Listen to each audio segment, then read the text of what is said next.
अस्सलाम वालेकुम, welcome back to my channel. कैसे हैं आप सब? उम्मीद करती हूँ आप सब खैर आफियत से होंगे। और जी आप बताइए कि आप सबकी ईद कैसी गुजरी। काश कि आपका भी जवाब मुझे फ़ौरन मिल जाता। खैर कमेंट सेक्शन में कुछ लोग जो है वो रिप्लाई इस तरह कर देते हैं, तो मुझे ऐसे लगता है कि जैसे आप लोगों ने मेरी बात सुनी और उसी वक्त मुझे आपकी बात का जवाब मिल गया। तो खैर यहाँ पे ये कुछ काम जो मैंने ईद से पहले शुरू किए थे ईद की तैयारी के लिए, लेकिन उसको कंप्लीट नहीं किया था। वो कंप्लीट इसलिए नहीं कर पाई थी कि पहले मेरा इरादा बन रहा था कि मैं अपने घर में कोई ना कोई गैदरिंग रखूँगी, तो वो प्लान नहीं हो सकी थी। तो इसलिए मैंने कुशन वॉश तो कर लिए थे, लेकिन फिर उसके बाद ईद की मसरूफियत में मैं इनको फिर दोबारा चढ़ाना ही जो है वो भूल गई थी, बल्कि मुझे टाइम ही नहीं मिला था। तो इसलिए अब ईद के बाद ईद से फ़ारिग हुई और वापस रूटीन पे आई, तो इनको मैं अभी कुशन को कवर लगा रही हूँ। ईद के 3 दिन इतने मसरूफ़ गुजरे कि ईद का पता ही नहीं चला और बहुत तेज़ी से ईद गुजर गई। वैसे तो रमज़ान का भी नहीं पता चला था। आखिरी अशरे में तो मैंने बिल्कुल भी जो किचन के काम है ना वो हल्के कर दिए थे। वैसे मैं हमेशा इसी तरीके से करती हूँ कि आखिरी जो अशरा होता है ना तो उसमें मैं इफ्तार के काम जो होते हैं वो कम कर देती हूँ। तो अभी भी इस तरीके से किया था, तो बहुत ही मज़े का आखिरी अशरा गुजरा। तो अभी बस कुछ काम जो मेरे रहते थे उनको मैंने समेटा, लाइक जो रमज़ान की डेकोरेशन वगैरह थी उनको समेटा, और इसके अलावा जाए नमाज जो कि मैं ख़ास मौक़ों पे इस्तेमाल करती हूँ। वैसे तो रेगुलर रूटीन में जो इस्तेमाल हो रही होती है तो बस वहीं चलती है। असल में हटाती इसलिए हूँ कि बच्चे पता है क्या करते हैं कि समटाइम्स गीले पाँव से जाए नमाज पे आते हैं, और मैं फिर अपनी जाए नमाज पे बच्चों को अलाउ नहीं करती हूँ। समझा तो दिया होता है मैंने, लेकिन कभी कभार बेध्यानी से बच्चे इस तरह से कर जाते हैं। अच्छा, अभी कुशन पे कुछ स्टेन्स जो है वो रह गए थे। ये मेहंदी के स्टेन्स थे। उष्णा ने गलती से इसके ऊपर मतलब जैसे हम मेहंदी लगाते हैं ना, तो मेहंदी वाला हाथ यहाँ रख लिया था, तो इसलिए वो आज तक उतरा ही नहीं। यहाँ से मैं डेकोरेशन हटा लूँगी और लैंप को दोबारा से अपनी जगह में रख दूँगी। बाकी कुरान पाक इधर ही रहते हैं, और जैसे मैंने रूटीन अपनी स्टार्ट की थी रमज़ान में उसी को कोशिश करती हूँ जारी रखने की। और नीचे से मैंने कुशन उठा लिया था। बाज़ औक़ात ऐसा होता है कि हेल्पर जब यहाँ से वैक्यूम करता है ना तो वो यहाँ से करता ही नहीं है। पिलो जब यहाँ पे रखा हुआ होता है ना तो उसको हटाता ही नहीं है। तो इसलिए फिर मैंने सोचा कि फ़िलहाल मैं इसको यहाँ से हटा लेती हूँ, और ताकि वो यहाँ से अच्छे तरीके से क्लीन अप कर सके। और यहाँ रखा होता है इरफान का कुरान पाक, और बाकी जो मैंने सफ़र के दौरान कुरान पाक पढ़ा था उसको मैं फ़िलहाल यहाँ से उठा लूँगी और कबर्ड में रख दूँगी। और यहाँ पे बीपी ऑपरेटर्स काफ़ी दिनों से रखा हुआ था। एक्चुअली पहले रोज़े वाले दिन ही मेरी कुछ तबीयत ख़राब हो गई थी, तो डॉक्टर के पास गई तो वहाँ पे कुछ ये बीपी का इशू आ रहा था। तो उसके बाद से मैंने इसको उठाया ही नहीं था। तो अभी मैंने फिर इसको पैक करके इसको भी रख दिया। और अच्छा, मेरे हस्बैंड कहते हैं कि जो बीपी ऑपरेटर्स होते हैं इनके जो सेल्स होते हैं ना, बैटरी वगैरह, वो निकाल के ही रखना चाहिए वरना वो जल्दी ख़राब हो जाता है। तो वो मेरे जहन में आया, तो फिर मैंने फ़ौरन से उसके सेल्स निकाले और फिर से उसको पैकअप करके रख दिया। इसी तरीके से अगर छोटी छोटी चीज़ों का ख्याल रखा जाए ना तो फिर आई थिंक चीज़ें ख़राब नहीं होती हैं। अच्छा, एक बात मुझे अभी याद आई है। वैसे तो टॉपिक ऐसा कुछ नहीं है, लेकिन चूँकि इस वक्त मैं रमज़ान की चीज़ें रख रही हूँ, डेकोरेशन वगैरह, तो मुझे एक बात याद आई कि हमें कैसे पता चलेगा कि हमारी रमज़ान में की गई इबादत कबूल हुई हैं या नहीं हुई हैं। तो इसका जवाब ये मिला कि अगर रमज़ान के बाद भी आपको वो काम करने की तौफीक मिलती रहे जो आपने रमज़ान में अच्छे काम किए, तो समझ लें कि आपकी जो वो रमज़ान में की गई इबादत हैं वो कबूल हुई हैं। तो इसलिए हमें अपना मुहासबा करना चाहिए कि जो जो काम हम लोगों ने रमज़ान में किए हैं वो बाद में भी हम कितना कर पा रहे हैं या कितना करने की कोशिश कर रहे हैं, क्योंकि रमज़ान तो प्रैक्टिस का ही नाम है ना। बस अल्लाह ताला हमें तौफीक दे कि जो प्रैक्टिस हम लोगों ने रमज़ान में शुरू की थी उसको जारी रख सकें। अच्छा, इस तरफ तो मैं काफ़ी अरसे से आई नहीं थी, बस वो कैंडल स्टैंड वगैरह उठाती थी और टेबल पर रख देती थी, फिर टेबल से उठा के इधर रख देती थी। और वैसे भी मैंने इस टेबल को इस्तेमाल करना ही छोड़ दिया था, जो इस डाइनिंग एरिया में टेबल है, तो वो हम लोग फिर लाउंज वाली इस्तेमाल करना शुरू हो गए थे। तो इस तरफ फिर मेरा ध्यान ही नहीं पड़ा, बस टाइम ही नहीं मिलता था। तो फिर आज मैंने सोचा कि इसको ट्रॉली को भी साफ़ कर लेते हैं। और अच्छा, मैंने अभी कैंडल्स हटा ली थी क्योंकि स्टैंड पे अब मुझे वो कैंडल्स अच्छी नहीं लग रही थी। तो बस डिनर वगैरह जब होते हैं तब मैं ये फ्लावर्स वगैरह रखती हूँ और कैंडल स्टैंड भी रखती हूँ।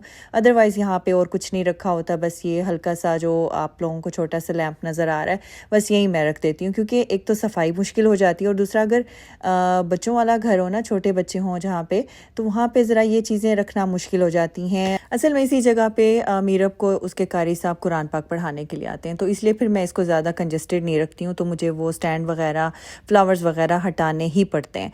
वैसे तो सब कुछ जो डेकोरेशन की चीज़ें होती हैं रखी रहें तो अच्छी लगती हैं, लेकिन बच्चों के साथ या फिर अगर वो चीज़ ज़्यादा इस्तेमाल हो रही हो, टेबल वगैरह वो जगह, तो फिर इस तरह की छोटी छोटी चीज़ें एक तरफ रखी हों तो बेहतर है। जैसे कुशन भी मैं जो है वो लाउंज में ज़्यादातर नहीं रखती हूँ। होता क्या है, हर वक्त वहाँ पे सभी बैठे हुए होते हैं, कुशन की इतनी ज़्यादा ज़रूरत नहीं होती, तो उससे भी फिर कभी कोई कुशन नीचे पड़ा होता है, कोई कहीं पड़ा होता है, तो वो फिर जल्दी ख़राब हो जाते हैं। तो इसीलिए फिर जब मेहमान वगैरह आते हैं तो वो कुशन मैं फिर उसी वक्त रखती हूँ लाउंज में। जबकि ड्राइंग रूम में जो सोफ़े रखे हैं वहाँ पे कुशन हर वक्त रखे होते हैं, क्योंकि यहाँ पे इतना हम बैठते नहीं हैं, ज़्यादातर हमारा वो लिविंग रूम ही इस्तेमाल हो रहा होता है, तो वहाँ पे फिर मैं नहीं रखती हूँ इस तरह की चीज़ें।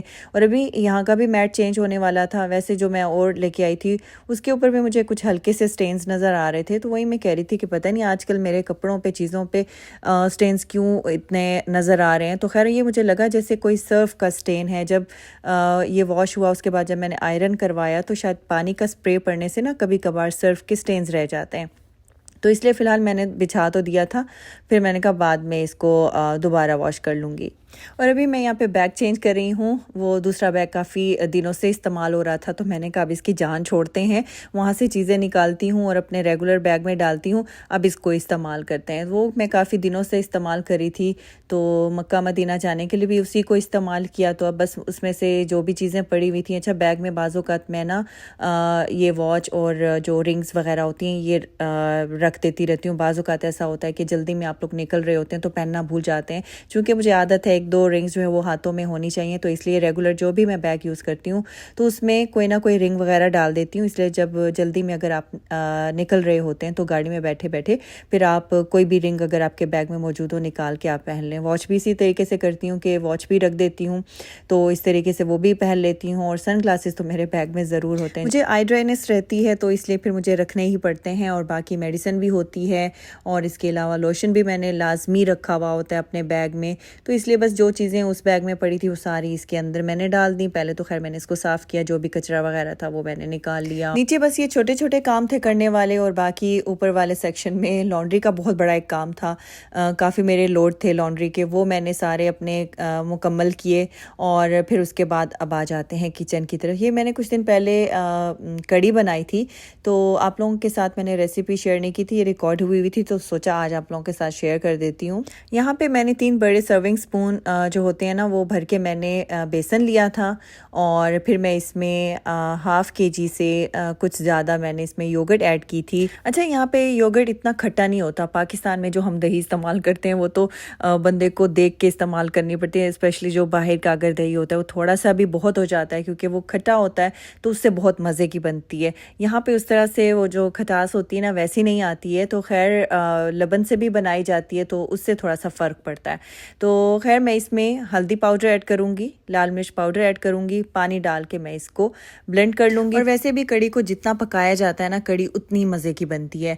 तो जब मैं पकाने के लिए ये मिक्सचर मैंने कुकिंग पॉट में डाला तो वो क्लिप मुझसे कहीं मिस हो गया, लेकिन अभी मैं फ़िलहाल इसको ब्लेंड कर लूँगी, फिर उसके बाद उसमें मज़ीद चीज़ें शामिल करूँगी।